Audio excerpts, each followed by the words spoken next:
कौन आज आया सवेरे सवेरे,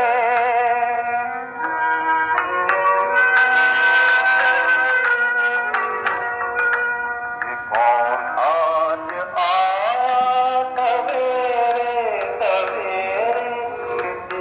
कौन उठा सवेरे सवेरे।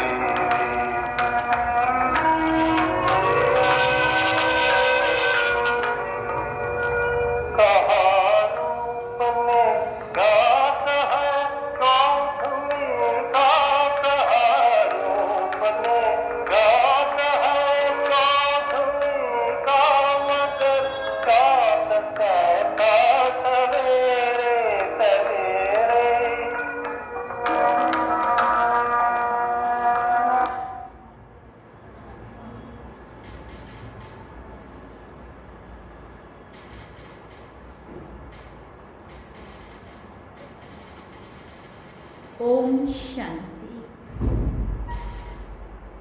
बाबा गुड मॉर्निंग।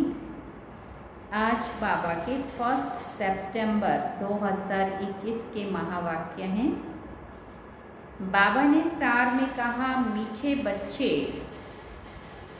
प्राण बचाने वाला प्राणेश्वर बाप आया है। तुम बच्चों को ज्ञान की मीठी मुरली सुनाकर प्राण बचाने वाला प्राणेश्वर बाप आया है। क्यों आया है? तुम बच्चों को ज्ञान की मीठी मुरली सुनाकर प्राण बचाने। बाबा ने प्रश्न पूछा, कौन सा निश्चय तकदीरवान बच्चों को ही होता है? तो बाबा ने उत्तर में कहा, हमारी श्रेष्ठ तकदीर बनाने वाला स्वयं बाप आए हैं। बाप से हमें भक्ति का फल मिल रहा है। माया ने जो पंख काट दिए हैं, वो पंख देने, अपने साथ वापस ले जाने के लिए बाप आए हैं। ये निश्चय तकदीरवान बच्चों को ही होता है। और गीत हम सब ने सुना, ये कौन आज आया सवेरे सवेरे। ओम शांति। सवेरे सवेरे ये कौन आकर मुरली बजाते हैं? बाबा ने पूछा, सवेरे सवेरे ये कौन आकर मुरली बजाते हैं? दुनिया तो बिल्कुल ही घोर अंधियारे में है, तुम अभी मुरली सुन रहे हो। ज्ञान सागर पतित पावन प्राणेश्वर बाप से, वो है प्राण बचाने वाला ईश्वर। कहते हैं ना, हे ईश्वर इस दुख से बचाओ। वो हद की मदद मांगते हैं। अभी तुम बच्चों को मिलती है बेहद की मदद, क्योंकि बेहद का बाप है ना। तुम जानते हो आत्मा गुप्त है, बाप भी गुप्त है।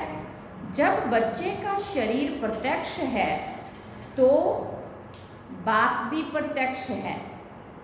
आत्मा गुप्त है तो बाप भी गुप्त है। तुम जब जानते हो बाप आया हुआ है हमको बेहद का वर्षा देने, उनकी है श्रीमत। सर्वशास्त्रमयी शिरोमणि गीता मशहूर है, सिर्फ उसमें नाम बदली कर दिया है। अब तुम जानते हो श्रीमत भगवान हुआ है ना। ये भी समझ गए हो भ्रष्टाचारी को श्रेष्ठाचारी बनाने वाला एक ही बाप है। वही नर से नारायण बनाते हैं। कथा भी सत्यनारायण की है। गाया जाता है अमर कथा, अमरपुरी का मालिक बनने अथवा नर से नारायण बनने की है। बात एक ही है, एक है मृत्युलोक। भारत ही अमरपुरी था, ये किसी को भी पता नहीं है। यहाँ भी अमर बाबा ने भारतवासियों को सुनाया है। एक पार्वती व द्रौपदी नहीं है, ये तो बहुत बच्चे सुन रहे हैं, क्योंकि आत्मा से जुड़ी हुई बात है। आत्मा रूपी पार्वतियाँ। शिव बाबा सुनाते हैं ब्रह्मा द्वारा। बाप कहते हैं मैं ब्रह्मा द्वारा मीठी मीठी रूहों को समझाता हूँ। बाप ने समझाया है बच्चों को आत्म अभिमानी जरूर बनना है। बाप ही बना सकते हैं। दुनिया में एक भी मनुष्य मात्र नहीं जिसको आत्मा का ज्ञान हो। आत्मा का ही ज्ञान नहीं है तो फिर परमात्मा का ज्ञान कैसे हो सकता है? कह देते हैं आत्मा सो परमात्मा। कितनी भारी भूल में सारी दुनिया फंसी हुई है। छोटी भूल नहीं है, बहुत बड़ी भूल है, आत्मा ही परमात्मा। इस समय मनुष्यों की बुद्धि कोई काम की नहीं है, अपने ही विनाश के लिए तैयारी कर रहे हैं। तुम बच्चों के लिए ये कोई नई बात नहीं है। जानते हो ड्रामा अनुसार उन्हों का भी पार्ट है, ड्रामा के बंधन में बंधे हुए हैं। आजकल दुनिया में हंगामा बहुत है। अभी तुम बच्चे जानते हो विनाश काले प्रीत बुद्धि, जो बाप से विपरीत बुद्धि हैं, उनके लिए विनश्यंती गाया हुआ है। अभी इस दुनिया को बदलना है। ये भी जानते हो बरोबर महाभारत लड़ाई भी लगी थी, बाप ने राजयोग भी सिखाया था। शास्त्रों में तो टोटल विनाश लिख दिया है, परंतु टोटल विनाश तो होना नहीं है, फिर तो प्रलय हो जाए। मनुष्य कोई भी ना रहे, सिर्फ 5 तत्व रह जाएं। ऐसे तो हो नहीं सकता है। प्रलय हो जाए तो फिर मनुष्य कहाँ से आए? दिखाते हैं श्री कृष्ण अंगूठा चूसता हुआ पीपल के पत्ते पर सागर में आया। अभी 2 दिन पहले भी बाबा ने ये बात कही थी ना, अंगूठे चूसता हुआ सागर में पीपल के पत्ते पर श्री कृष्ण आया। अब इसका भी अर्थ है जो हमने उस दिन भी बात हमने सुनी थी या बताई थी। तो बाबा ने कहा कि किसका वो है, बालक ऐसे कैसे आ सकता है? लेकिन भारत अविनाशी खंड है और सारा चारों तरफ जलमयी हो जाएंगी। भारत खंड की जो शेप है वो पीपल के पत्ते की तरह हो जाएंगे और उसमें फिर श्री कृष्ण जन्म लेंगे। असल में ये बात है। तो बाबा कहते दिखाते हैं श्री कृष्ण अंगूठा चूसता हुआ पीपल के पत्ते पर सागर में आया। पीपल का पत्ता मना भारत का जो एक नक्शा है वो पीपल के पत्ते की तरह बनेगा। बालक ऐसे कैसे आ सकता है? शास्त्रों में ऐसी ऐसी बातें लिख दी है जो बात मत पूछो। अभी तुम कुमारियों द्वारा इन विद्वानों भीष्म पितामह आदि को भी वाण लगने हैं, है ना। उन्हों को भी ये ज्ञान की टचिंग होगी, समझ में आएगा, है ना। तो बाबा ने कहा वो भी आगे चल कर आएंगे। जितना जितना तुम सर्विस में जोर भरेंगे, बाप का परिचय सबको देते रहेंगे, उतना उतना तुम्हारा प्रभाव पड़ेगा। हाँ, विघ्न भी पड़ेंगे। ये भी गाया हुआ है, आसुरी संप्रदाय के इस ज्ञान यज्ञ में बहुत विघ्न पड़ते हैं। तुम सिखला नहीं सकेंगे, ज्ञान और योग बाप ही सिखला रहे हैं। सदगति दाता एक ही बाप है, वही पतितों को पावन बनाते हैं, तो जरूर पतितों को ही ज्ञान देंगे ना। बाप को कभी सर्वव्यापी माना जा सकता है क्या? तुम बच्चे समझते हो हम पारस नाथ बनते हैं। मनुष्यों ने मंदिर कितने ढेर बनाए हैं, परंतु वो कौन है, क्या करके गए हैं, अर्थ नहीं समझते हैं। पारसनाथ का भी मंदिर है। भारत पारसपुरी था, सोने हीरे जवाहरात के महल थे। कल की बात है, वो तो लाखों वर्ष कह देते हैं सिर्फ एक सतयुग को। एक एक युग की आयु उन्होंने तो लाखों वर्ष लिखी हुई है। और बाप कहते सारा ड्रामा ही 5000 वर्ष का है। इसलिए कहा जाता है आज का भारत क्या है और कल का भारत क्या था। लाखों वर्ष की तो किसी को भी स्मृति रह ना सके। तुम बच्चों को अब स्मृति मिली है, जानते हो 5000 वर्ष की बात है। बाबा कहते योग में बैठो, अपने को आत्मा समझ बात को याद करो। ये ज्ञान हुआ ना, वो तो है हठ योगी, टांग पर टांग चढ़ाकर बैठते हैं। क्या क्या करते हैं, तुम माताएं तो ऐसे कर नहीं सकती हैं, बैठ भी ना सको। कितने ढेर चित्र भक्ति मार्ग के हैं। बाप कहते मीठे बच्चे तुमको कुछ भी ये सब करने की दरकार नहीं है। अर्थ ये है ना, स्कूल में स्टूडेंट्स कायदे से तो बैठते हैं ना, बाप वो भी नहीं कहते हैं जैसे चाहो वैसे बैठो, बैठकर थक जाओ तो अच्छा लेट जाओ। सुना, बैठकर थक जाते, नहीं बैठा जा रहा है तो बाबा कहते भले लेट जाओ। इसका मतलब ये नहीं है तुम सुस्ती डालो, लेकिन कहीं शरीर में तकलीफ है या बीमार है, तबीयत ठीक नहीं है, उसकी बात है ना। वैसे तो हमें अलर्ट होके ही बैठना होता है। बाबा ने कहा बाबा कोई बात में मना नहीं करते हैं, ये तो बिल्कुल सहज समझने की बात है, इसमें कोई तकलीफ की बात नहीं है। भले कितना भी बीमार हो सकता है सुनते सुनते शिव बाबा की याद में रहते रहते प्राण तन से निकल जाएं। गाया जाता है ना, गंगा जल मुख में हो तब प्राण तन से निकले। वो तो सब है भक्ति मार्ग की बातें, वास्तव में है ये ज्ञान अमृत की बातें। तुम जानते हो सचमुच ऐसे ही प्राण तन से निकलने हैं। तुम बच्चे आते हो तो हमको छोड़कर जाते हो। बाप कहते हैं हम तो तुम बच्चों को साथ ले जाऊंगा। बाबा ने कहा तुम जब मेरे पास से ऊपर से आते हो नीचे तो तुम मुझे वहीं छोड़ के आते हो, अब मैं आया हूँ तो मैं तुम्हें छोड़ के नहीं जाऊंगा, मैं तो तुम्हें साथ ले जाऊंगा। मैं आया ही हूँ तुम बच्चों को घर ले जाने के लिए। तुमको ना अपने घर का पता है ना आत्मा का पता है। देखो हम सब कुछ भूले हुए हैं, माया ने बिल्कुल ही पंख काट डाले हैं, इसलिए आत्मा उड़ नहीं सकती है क्योंकि तमो प्रधान है। जब तक सतो प्रधान ना बने तब तक शांति धाम में कैसे जा सकती है। ये भी जानते हैं ड्रामा प्लान अनुसार सबको तमो प्रधान बनना ही है। इस समय सारा झाड़ जड़ जड़ीभूत हो गया है। यहाँ किसकी सतो प्रधान अवस्था हो ना सकी। यहाँ आत्मा पवित्र बन जाए तो फिर यहाँ ठहरे ही नहीं, एकदम भाग जाए। ये सब भक्ति करते ही हैं मुक्ति के लिए, परंतु कोई भी वापस जा नहीं सकते हैं, लॉ नहीं कहता है। बाप ये सब राज बैठ समझाते हैं धारण करने के लिए। फिर भी मुख्य बात है बाप को याद करना, स्वदर्शन चक्रधारी बनना। बीज को याद करने से सारा झाड़ बुद्धि में आ जाएगा। तुम एक सेकंड में सब जान लेते हो। दुनिया में किसी को भी पता नहीं है कि मनुष्य सृष्टि का बीज रूप सभी का एक बाप है। श्री कृष्ण भगवान नहीं है, श्री कृष्ण को ही श्याम सुंदर कहते हैं। ऐसे नहीं कि कोई तक्षक सर्प ने डसा तब काला हुआ, ये तो काम चिता पर चढ़ने से मनुष्य काला होता है।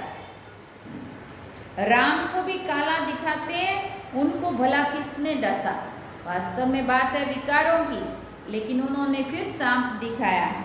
कुछ जो भी उसका ही प्रतीक है ना, विकारों ने जो मनुष्य आत्माओं को अपने वश में कर लिया तो उन्होंने वहाँ पे सांप दिखाया है। बाबा ने कहा कुछ भी समझते नहीं है, फिर भी जिनकी तकदीर में है निश्चय है तो जरूर बाप से वर्षा तो लेंगे। निश्चय नहीं होगा तो कभी भी नहीं समझेंगे। तकदीर में नहीं है तो तदबीर भी क्या करेंगे। तकदीर में नहीं है तो फिर वो बैठते ही ऐसे हैं जैसे कुछ भी समझते नहीं हैं।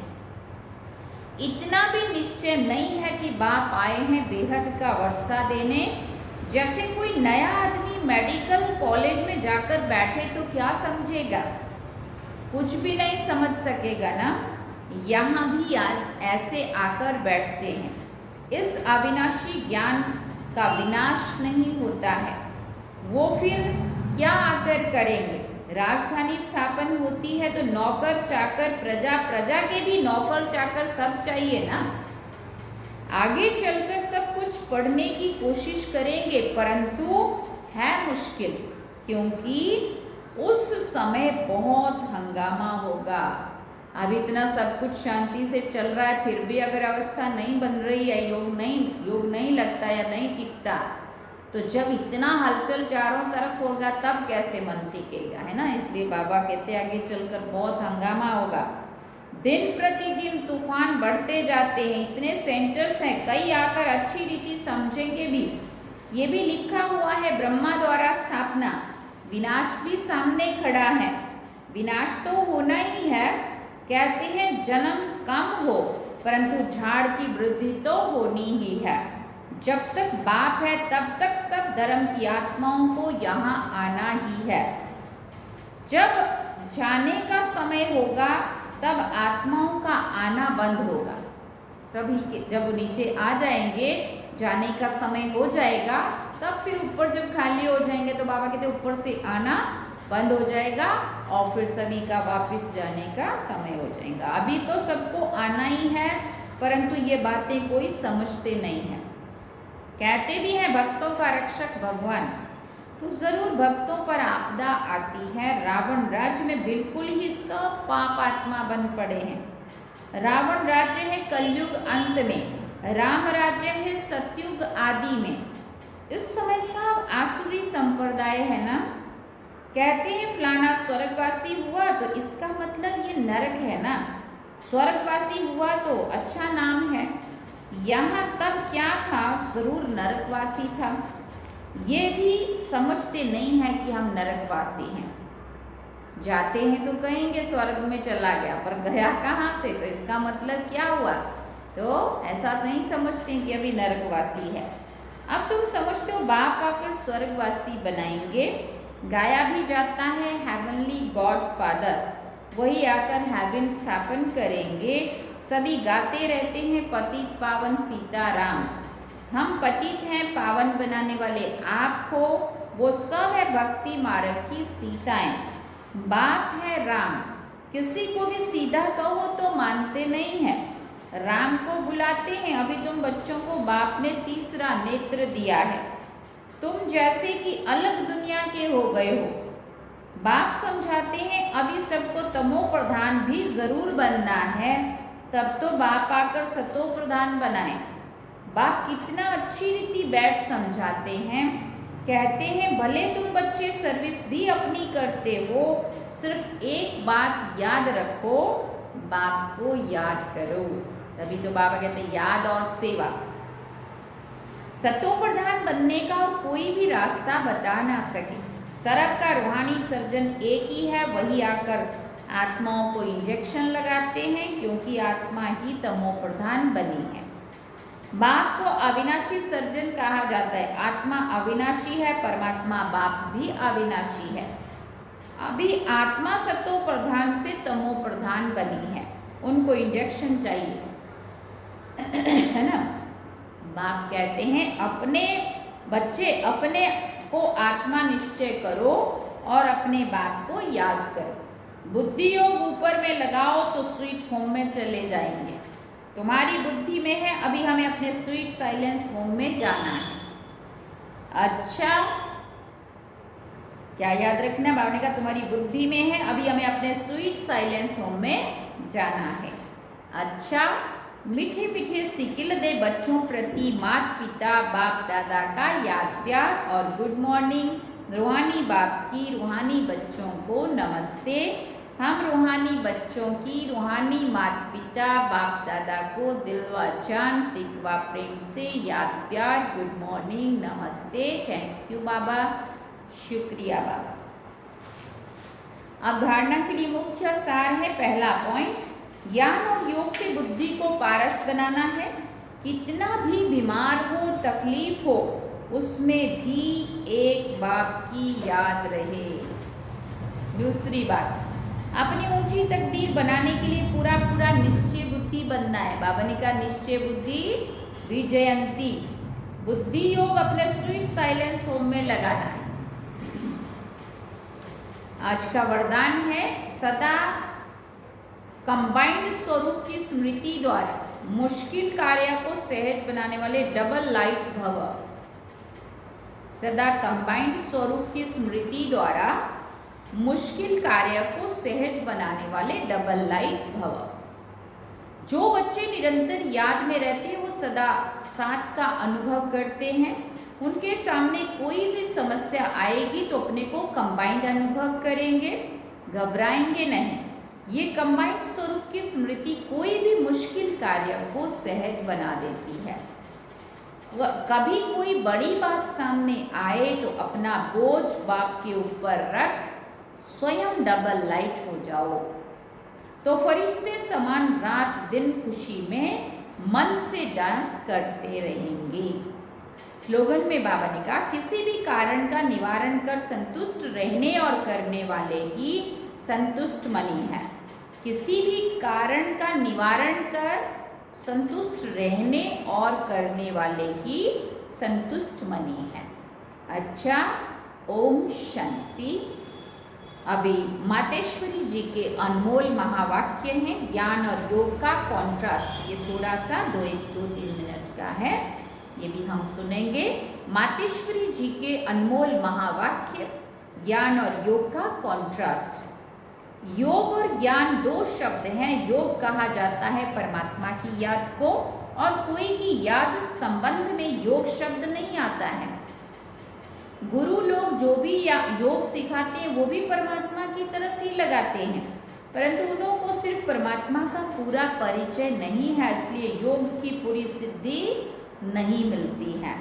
योग और ज्ञान दो बल हैं जिस दोनों के पुरुषार्थ से माइट मिलती है और हम विकर्माजीत बन श्रेष्ठ जीवन बनाते हैं। योग अक्षर तो सभी कहते हैं, परंतु जिससे योग लगाया जाता है उनका पहले परिचय तो चाहिए ना। अब ये परमात्मा का परिचय भी हमें परमात्मा द्वारा ही मिलता है। उस परिचय से योग लगाने से पूर्ण सिद्धि मिलती है। योग से आप पास्ट विकर्मों का बोझा भस्म करते हैं, और ज्ञान से भी पता पड़ता है कि आगे के लिए हमको कौन सा कर्म करना है और क्यों करना है। जीवन की जड़ है संस्कार, आत्मा भी अनादि संस्कारों से बनी हुई है, परंतु कर्म से वो संस्कार बदलते रहते हैं। योग और ज्ञान से आत्मा में श्रेष्ठता आती है और जीवन में बल आता है, परंतु ये दोनों चीज मिलती है परमात्मा से। कर्म बंधन से छुड़ाने का रास्ता भी हमें परमात्मा से ही प्राप्त होता है।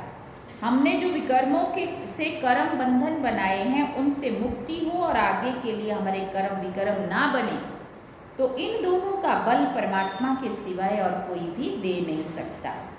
योग और ज्ञान दोनों ही चीज परमात्मा ले आते हैं। योग अग्नि से किए हुए विकर्म भस्म कराते हैं और ज्ञान से भविष्य के लिए श्रेष्ठ कर्म सिखाते हैं, जिससे कर्म अकर्म होता है। तभी तो परमात्मा ने कहा है, इस कर्म अकर्म और विकर्म की गति बहुत गहन है। अब तो हम आत्माओं को डायरेक्ट परमात्मा का बल चाहिए। शास्त्रों द्वारा ये योग और ज्ञान का बल नहीं मिल सकता है, परंतु उस सर्वशक्तिवान बलवान बाप द्वारा ही बल मिलता है। अब हमको अपने जीवन की जड़ ऐसे बनानी है, अपने संस्कार, मम्मा कह रहे हैं, अपने संस्कार ऐसे बनाने हैं जिससे जीवन में सुख मिले। तो परमात्मा आए जीवन की जड़ में, संस्कारों में, शुद्ध संस्कारों का बीज डालता है। जिन शुद्ध संस्कारों के आधार पर हम आधा कल्प जीवन मुक्त बनेंगे। अच्छा, मम्मा कहते हैं ओम शांति। अब हम बाबा को याद करेंगे। बाबा ने सार में कहा, मीठे बच्चे, प्राण बचाने वाला प्राणेश्वर बाप आया हुआ है। तुम बच्चों को ज्ञान की मीठी मुरली सुनाकर प्राण बचाने के लिए। अब हम बाबा को याद करें। ओम शांति।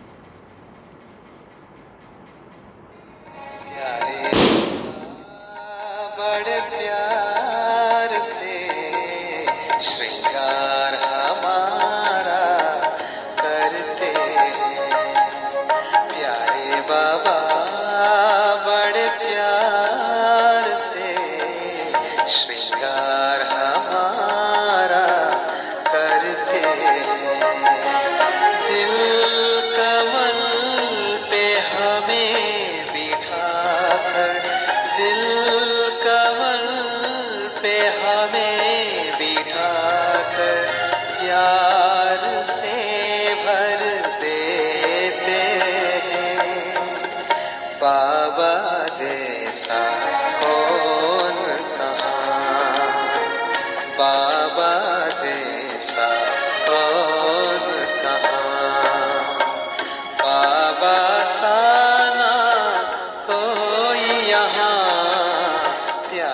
बाबा